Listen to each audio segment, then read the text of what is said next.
예수님이 떠나신다는 것 때문에 다들 굉장히 큰 두려움과 상실감에 사로잡힐 수밖에 없죠. 다 버리고 떠난 사람들 아닙니까? 그러니까 지금 이 시점에서 예수님이 떠난다는 걸 이해할 수도 없고 받아들이기가 아주 어려운 그런 상황입니다. 예수님께서 오늘 그들에게, 낙심한 제자들에게 정말 놀라운 약속을 하시는 것이죠. 오늘 이 보혜사 성령이 어떤 분이신지, 대체 그러면 그동안 지금까지 말씀하셨던 성령과는 또 어떻게 다른 것인지 한번 같이 살펴보도록 하겠습니다. 먼저 15절입니다. 시작. 너희가 나를 사랑하면 나의 계명을 지키리라. 이 약속을 지키기 위해서 주님께서는 우리에게 한 가지를 요구하시는, 그것은 계명을 지키라는 거예요. 말씀대로 살라는 것입니다. 예수 믿는 게 무엇입니까? 예수님 말씀에 순종하고 예수님 말씀대로 사는 것 아닙니까? 그 안에 거한다는 자들은 그가 행하시는 대로 자기도 행하는 사람을 말하는 것입니다. 그러니까 예수님 사랑하는 게 뭐예요? 나는 예수님 사랑합니다. 뭐 찬양도 많이 부르고 예수님 사랑한다고 고백도 하고 기도도 하지만 그게 뭐냐는 것이죠. 너희들이 사랑하면 나의 계명을 지키게 된다는 것입니다. 계명을 지키라, 명령할 것도 없어요. 그분께서는 너희가 나를 사랑하면 계명을 지키게 된다는 것입니다.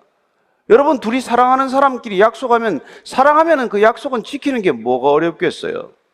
문제는 사랑하지 않는 것이죠. 문제는 계명을 지키는 게 어려운 게 아니라 내 안에 계명을 지킬 만한 사랑이 부족한 것이 문제죠. 그래서 오늘 주님께서 네가 나를 사랑하면 그 사랑의 징표로, 표지로 내게 이런 말을 지키게 될 것이라고 말합니다. 자, 16절, 17절입니다. 시작. 내가 아버지께 구하겠으니 그가 또 다른 보혜사를 너에게 주사 영원토록 너희와 함께 있게 하리니 그는 진리의 영이라. 세상은 능히 그를 받지 못하나니 이는 그를 보지도 못하고 알지도 못함이라. 그러나 너희는 그를 아나니 그는 너희와 함께 거하시며 또 너희 속에 계시겠음이라. 너희들이 나를 사랑하고 내 말씀을 지키고 살면 내가 내 아버지께 구해서 보혜사를 보내주겠다는 거예요. 두 번째는 또 다른 보혜사를 너희에게 주겠다. 자, 17절에 보면 그는 진리의 영이라고 말합니다. 진리의 영. 여러분, 진리이신 예수 그리스도십니다. 따라서 그분이 진리의 영이라고 말하는 이 다른 보혜사는 예수 그리스도께서 진리의 영을 보내주시겠다는 것은 진리이신 그분이 내 영을 보내준다는 뜻으로 해석해도 무리가 없지 않겠습니까? 나는 진리요, 길이요, 진리요, 생명이라고 하신 그분이 보내주시는 진리의 영은 그분의 영, 그래서 그리스도의 영이라고 해도 전혀 다른 표현이 아닌 것이죠. 보혜사 성령은 진리의 영이기 때문에 이 거짓된 세상에 오면은 우리가 거짓에 속지 않고, 이 어둠의 세상에 오면은 우리가 어둠에 침몰하지 않고 빛이신 그분, 진리신 그분을 따라서 그분의 성품을 닮아가는 존재가 된다는 것입니다. 그리고 참 여기 보면은 너희는 그를 아는데 그는 너희와 함께 거한다는 거예요. 그리고 또한 너희 속에 계시겠다고 말합니다. 파라클레토스라고 해서 우리 곁에 계신다고 했지만 그분은 우리 곁에 계실 뿐만 아니라 우리의 속에도 계신다는 거예요. 이게 영적인 특성 아닙니까? 우리 위에도 계시고 우리 아래도 계시고 우리 곁에도 계시고 우리 안에도 계시고 내가 그분 안에 계시기도 하고 있기도 하고 이런 놀라운 일이 일어난다는 것입니다. 이 영적 신비, 이 영적 비밀 우리가 점점 더 알게 되면은 그야말로 우리의 신앙은 또 다른 새로운 경험들을 하기 시작하는 것이죠. 18절부터 20절까지입니다. 시작. 내가 너희를 고아와 같이 버려두지 아니하고 너희에게로 오리라. 조금 있으면 세상은 다시 나를 보지 못할 것이로되 너희는 나를 보리니 이는 내가 살아있고 너희도 살아있겠음이라. 그날에는 내가 아버지 안에 너희가 내 안에 내가 너희 안에 있는 것을 너희가 알리라. 지금 제자들은 계속해서 예수님이 지금 떠나신다는 것 때문에 걱정이 많고 참 염려가 많고 마음이 전혀 편치 않고 이런 상태죠. 예수님께서 한 가지 더 분명한 말씀으로 이게 위로해 주시는 것이죠. 내가 결코 너희를 고아처럼 버려두지 않겠다. 사실 예수님이 떠나면 고아와 같은 심정이에요. 여러분, 이 제자들은 다 버리고 떠났습니다. 부모도 버리고 형제도 버리고 자기 직업도 버리고 가진 것 모든 소유를 버리고 지금 주님 따라왔는데, 주님 떠나시면은 나는 아무것도 없죠. 내게 이제 더 이상 아무것도 없는 거예요. 아무것도 아니죠. 예수님이 곁에 계셔서 뭐 줄도 세우고 뭐 번호표도 나눠주고, 예수님 곁에서 목에 좀 힘도 좀 주고 했는데, 예수님 떠나면 이제 뭐가 있습니까? 아무것도 그야말로 아니죠. 그 불안감 때문에 가룟 유다는 이미 예수님을 팔아버렸고, 베드로는 또한 그런 위협이 닥쳐오면 예수님을 부인할 것이고, 그런 제자들에게 지금 예수님께서는 내가 떠나더라도 너희들이 고아처럼 버려지는 존재가 아니다. 전적으로 무기력하고 전적으로 의지할 바 없는 그런 고아와는 다르다. 이 얘기를 해주는 것이죠. 세상은 조금 있으면 나를 이제 더 이상 보지 못하게 된다. 그렇지만은 너희는 나를 보게 될 것이다. 그리고 내가 살아있고 너희도 살아있을 것이다. 예수님께서는 지금 십자가를 지고 이제 곧 죽으실 거예요. 그럼에도 불구하고 그분은 부활하셔서 내가 다시 너희들 곁으로 올 것이고 너희들에게 살아있을 것이고 너희들도 내가 지키는 한, 너희들에게 주어진 소명을 다하는 한 죽지 않고 살아있도록 하겠다는 약속이란 말이에요. 다 이 모든 것들이 지금 뭘 준비하고 있습니까?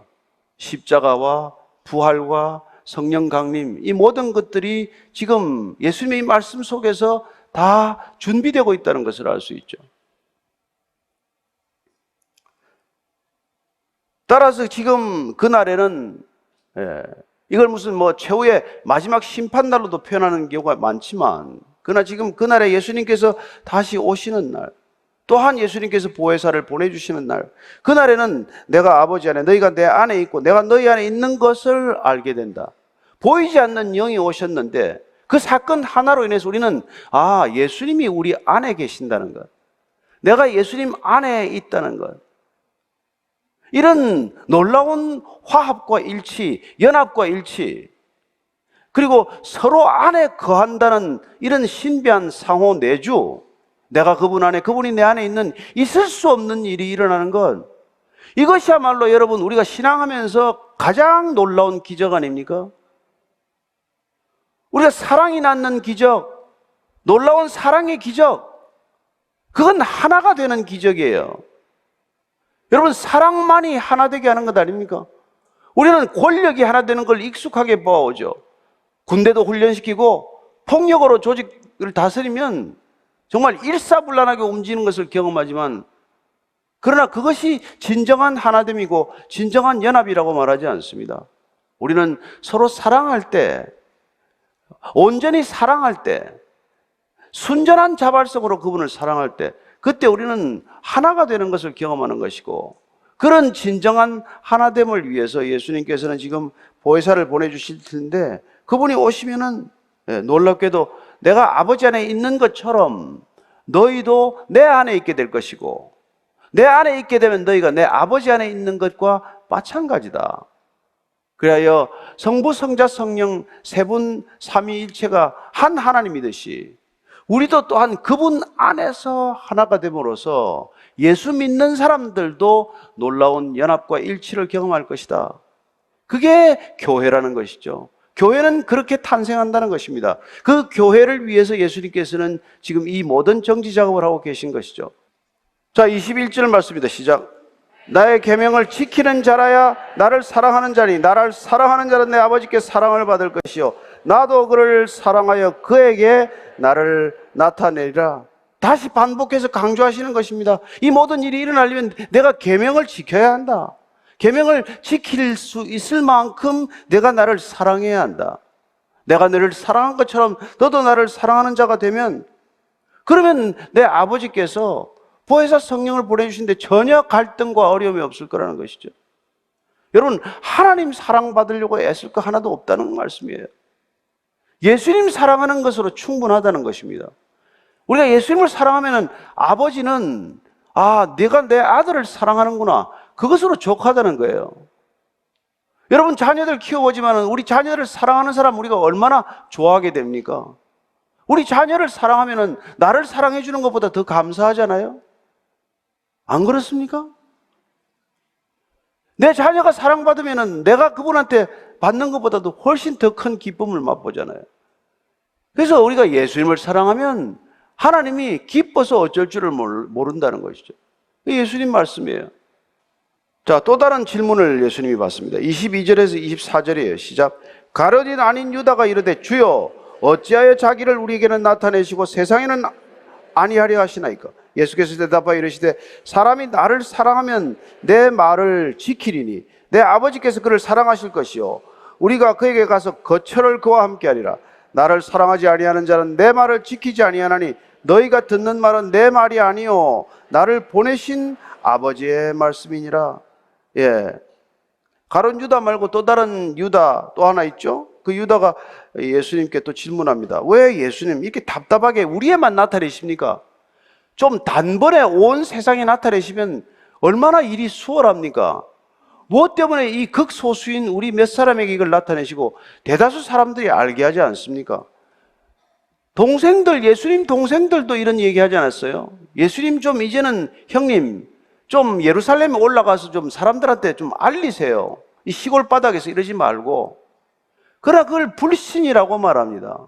예수님을 모르기 때문에 그런 것이죠. 예수님이 어떻게 일하시는지, 예수님이 이 땅 가운데 어떻게 구원의 역사를 이루어가는지, 어떻게 이 땅에 교회가 탄생하는지, 교회는 어떤 원리 위에서 작동하는 것인지 몰라서 하는 얘기죠. 그래서 예수님께서 다시 말씀해 주시는 것입니다. 사람이 나를 사랑하면 내 말을 지키리니. 똑같은 말씀이에요. 내 아버지께서 그를 사랑하실 것이고, 그러면 그 사람이 내 말을 지키고 나를 사랑하고 내 계명을 지키면, 그러면 내가 우리 아버지와 함께 가서 거처를 그와 함께 할 것이다. 또 말씀하시죠. 우리가 그분 사랑하고 그분을 우리가 정말 나 자신보다 더 사랑하면, 그러면 그분이 우리 안에 오셔서 우리를 거처 삼으신다고 말합니다. 보혜사 성령이 오셔서 우리를 거처 삼듯, 그렇게 그분 삼위일체 하나님이 우리 안에 고스란히 들어오셔서 우리를 거처 삼으시고 우리 안에 함께 머무르시면서 그 사랑의 교제를 이어가겠다는 거예요. 예, 25절 26절 읽습니다. 시작. 내가 아직 너희와 함께 있어서 이 말을 너희에게 하였거니와 보혜사 곧 아버지께서 내 이름으로 보내실 성령 그가 너희에게 모든 것을 가르치고 내가 너희에게 말한 모든 것을 생각나게 하리라. 자, 여러분 여기서 보시면은 내 아버지께서 내 이름으로 보내실 성령. 그래서 아까 동방교회와 서방교회가 싸웠다고 하는 이유가 하나도 없는 거란 말이에요. 예수님께서 아버지께 구하셨으나 아버지께서 보낼 때는 내 이름으로 보내신다고 합니다. 아버지께서 보내시지만 발신자 이름을 예수라고 쓰신다는 거예요. 그럼 누가 보내신 겁니까? 아버지와 아들이 한 뜻이 되어 보낸 것이죠. 아버지와 아들은 나눠질 수 없는 본질이 같은 분이죠. 아버지와 나는 하나이시죠. 내가 아버지 안에, 아버지가 내 안에 계신다는 것을 굳게 믿는 그 말씀을 여러 번 하셨죠. 그런데 인간은 이걸 놓고 수천 년을 싸우다시피 그렇게 싸운단 말이에요. 결론이 나지 않는 싸움이에요. 누가 보냈냐? 우리는 아버지와 아들이 한 뜻이 되어서 보혜사 성령을 보내주셨다. 그 사실만 기억하는 것으로 충분하다고 믿습니다. 보혜사 성령을 우리에게 보내주시는데 그 두 분은 갈등이 없다. 예. 아버지가 보냈냐? 아들이 보냈냐? 예. 남편 월급이냐? 이게 내가 번 돈이냐? 뭐 이건 따지겠지만 예. 하나님 보내주실 거예요. 아버지께서는 내 아들의 이름으로 보내고 아들은 아버지께 내가 구해서 보낸다. 이런 사랑이란 상호 내주하는 것이고 사랑이란 서로를 더 높이는 것이고 서로에게 전적인 권한과 책임을 위임하는 것이고 그래서 세상 끝날까지 내가 너희와 항상 함께 하겠다는 그 약속을 지키기 위해서 또한 보혜사를 보내주신 것이다. 이걸 알 수 있는 것이죠. 그분이 오시면 또 우리에게 놀라운 선물을 또 약속하십니다. 그게 27절이에요. 시작. 평안을 너에게 끼치노니 곧 나의 평안을 너에게 주노라. 내가 너에게 주는 것은 세상이 주는 것과 같지 아니하니라. 너희는 마음에 근심하지도 말고 두려워하지도 말라. 평안을 주신다고 말씀하십니다. 약속하십니다. 여러분, 평안. 왜 신앙생활 하십니까? 신앙생활에서 여러분들 뭐가 가장 달라지셨습니까? 아무것도 변한 게 없는데 걱정이 없어졌습니다. 아무것도 달라진 게 없는데 근심이 되지 않습니다. 이런 고백을 많이 듣지 않습니까? 저 사람 왜 되는 일도 없는데 얼굴이 저렇게 편해? 저 사람 왜 저렇게 아무것도 안 되는데 웃고 다녀? 여러분, 이런 일이 그냥 일어나지 않아요? 그게 세상이 주는 평안이 아니기 때문에 그렇다는 거예요.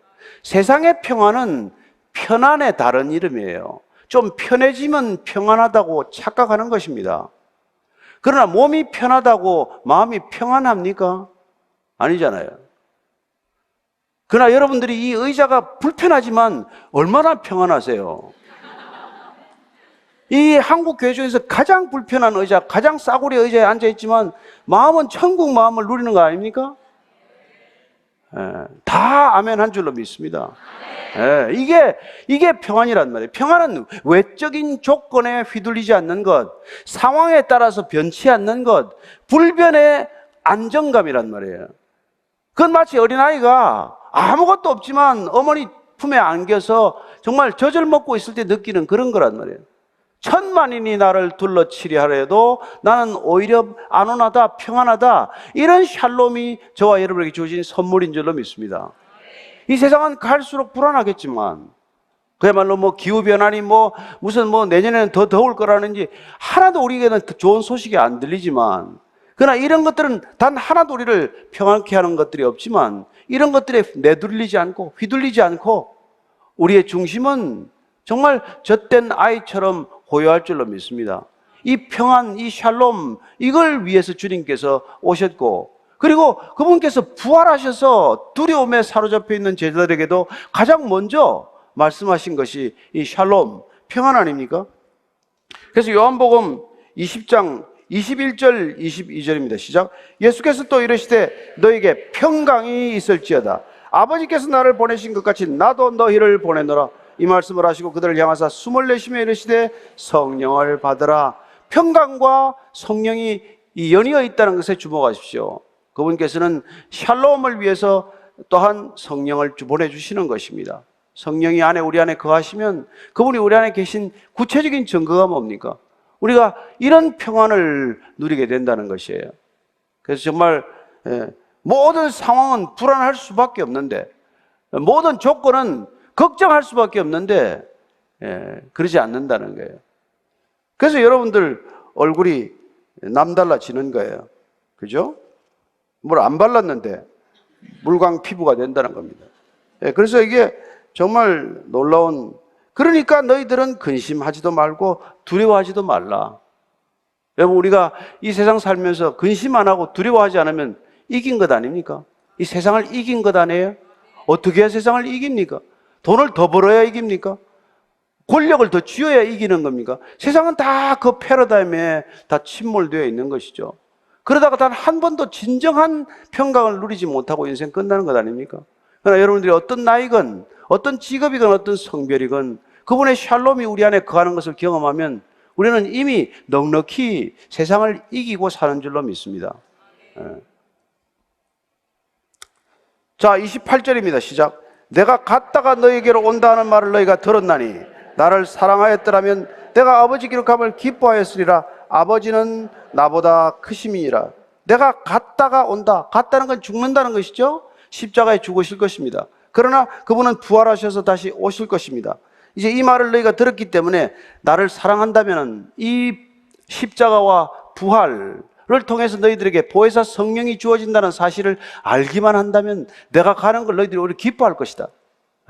예수님 어서 가십시오. 가셔서 어서 또 다른 보혜사를 보내주십시오. 예수님은 앞으로 3년, 5년 저희들하고 더 오래 못 계시지만 그러나 보혜사가 오시면 영원히 계신다고 하니 그분 빨리 오시도록 해주십시오. 이렇게 말할 건데 그렇게 말씀하시고 그냥 그 말씀만 하고 끝냈으면 되는데 아버지는 나보다 크심이라 요걸 또 한마디 해가지고 초대교회가 엄청난 논쟁에 휩쓸리게 돼요. 아버지가 나보다 크시다. 나는 아버지보다 못하다. 이렇게 또 해석을 하는 거예요. 이걸 이제 아리우스와 아타나우시우스의 논쟁이라고 몇백 년간을 시끄럽게 했던 논쟁입니다. 그봐, 예수님은 하나님보다 작네. 그래서 예수님의 신성 자체를 부인하는데 이르게 된단 말이에요. 여러분, 아버지라는 표현 자체와 아들이라는 표현은 언제나 성경에서 부자지간의 관계로 표현되는 것은 그분이 두 분 다 한 분이라는 뜻을 말하는 거란 말이에요. 예. 내가 내 아버지가 되고 넌 내 아들이 될 것이다. 이건 우리가 하나가 될 것이다라는 뜻이란 말이에요. 그래서 우리가 하나됨, 일치됨, 연합함, 이 개념에 집중을 한다면 큰 고민이 없으실 것입니다. 따라서 나보다 크신 분께 모든 것을 올려드렸고, 그렇게 나보다 크다고 말씀해 주시더니 그분께서는 아니다. 하늘과 땅의 모든 권세를 내게 주노니 내가 모든 것을 심판하거라. 이런 관계란 말이에요. 그렇지 않아요? 자, 29절입니다. 시작. 이제 일이 일어나기 전에 너에게 말한 것은 일이 일어날 때 너희로 믿게 하려 함이라. 이 말씀을 하는 또 하나의 이유는 믿게 하기 위해서다. 계속해서 주님께서는 우리에게 믿음을 부어주시는 것이죠. 또한 그분이 떠나시고 보혜사 성령이 오셔야 하는 까닭은 눈에 보이는 육신으로서의 제2격인 예수님보다도 눈에 보이지 않는 성령님을 더 의지하는 믿음의 새로운 단계를 위해서 우리에게 이 말씀을 하시는 거란 말이죠. 어쨌거나 우리에게는 이 믿음을 위해서 요한복음이 씌워졌다는 것을 우리가 알고 있습니다. 예. 잘 믿게 하기 위해서. 그죠? 자, 마지막 절 읽고 마치도록 하겠습니다. 시작. 이후에는 내가 너희와 말을 맞이하지 아니하리니 이 세상에 임금이 오겠습니다. 그러나 그는 내게 관계할 것이 없으니 오직 내가 아버지를 사랑하고 아버지께서 명하신 대로 행하는 것을 세상이 알게 하려 함이로라. 일어나라, 여기를 떠나자 하시니라. 이제는 내가 더 너희와 말을 많이 하지 않겠다. 말할 시간도 없어요. 이제 십자가로 올라가십니다. 그러나 이분께서는 이 세상에 임금이 온다는 사실을 가르쳐줍니다. 이 세상에 임금이 누굽니까? 사탄이 오고 있다는 거예요. 그러나 사탄은 내게 관계할 것이 없다. 사탄이 십자가의 죽음을 모의하고 계획했지만 그러나 나하고 상관이 없다고 말합니다. 그것 때문에 내가 죽는 것이 아니라 나는 아버지의 사랑에 순종하기 때문에, 아버지의 뜻을 따라 순복하기 때문에 이 계획은 아버지의 계획이라고 하는 큰 틀 속에서 이루어지는 것이지 사탄에게 무슨 이러쿵저러쿵 해서 내가 십자가를 지는 건 아니라고 말씀하고 계십니다. 그렇습니다. 우리는 어떻게 보면 이 말씀에 대해서 선뜻 동의가 안 될지 모르겠지만 이 땅에서 일어나는 수많은 일들 가운데 여러분들에게 해가 되는 일들이 많이 있겠지만, 그러나 여러분들이 해를 일으키는 사람들에게 집중하지 말고 그것마저도 다스림 안에 있는 하나님의 통치를 바라보시게 되기를 바랍니다. 하나님이 다스리지 못하시는 일은 없습니다. 하나님이 통치하지 않는 영역은 없습니다. 하나님이 전 영역을 다스리신다는 믿음 아래서 저와 여러분들이 겪는 일상의 작은 일, 큰 일들이 다 연결되어서 합력하여 궁극적으로는 선을 이루어 가신다는 것을 믿으시기 바라고, 궁극적으로는 거대한 구속사의 큰 흐름 속에서 우리의 삶이 펼쳐지고 있다는 것을 믿으시기 바랍니다. 예. 그래서 주님께서는 그렇게 아버지께서 명하신 대로 우리가 하는 것을 세상이 알게 하는 것, 이걸 위해서 일어나라, 여기서 떠나자, 이렇게 말씀하시는 것입니다. 오늘 우리는 예배를 드리고 다 일어날 것입니다. 우리는 예배를 드리고 나서 다 이곳을 떠날 것입니다. 무엇 때문에 이곳을 일어나야 합니까? 여기 언제까지나 앉아 있을 수는 없는 일 아닙니까? 그리고 언제까지나 여기 머물러 있을 수도 없는 일 아니에요? 주님께서 이렇게 말씀하신 것, 보혜사 성령을 약속하신 것, 그분이 오시면 우리는 일어나 빛을 발하는 존재가 될 것입니다. 일어나 주님이 가라 하시는 곳에 기꺼이 달려가는 존재가 될 것입니다. 일어나 우리는 그분과 함께 세상 끝날까지 그분의 일을 감당하게 되실 것입니다. 여러분, 한 주간의 삶도 그분께서 일어나라고 할 때 순종하셔서 그분이 가자고 하는 어두운 곳, 그분이 가자고 하는 곳 내키지 않지만 그분과 함께이기 때문에 어느 곳이든지 그 어두운 곳에 가셔서 빛을 발하게 되시기를 바랍니다. 그 썩어가는 곳에서 소금으로 녹아지시기를 축원합니다.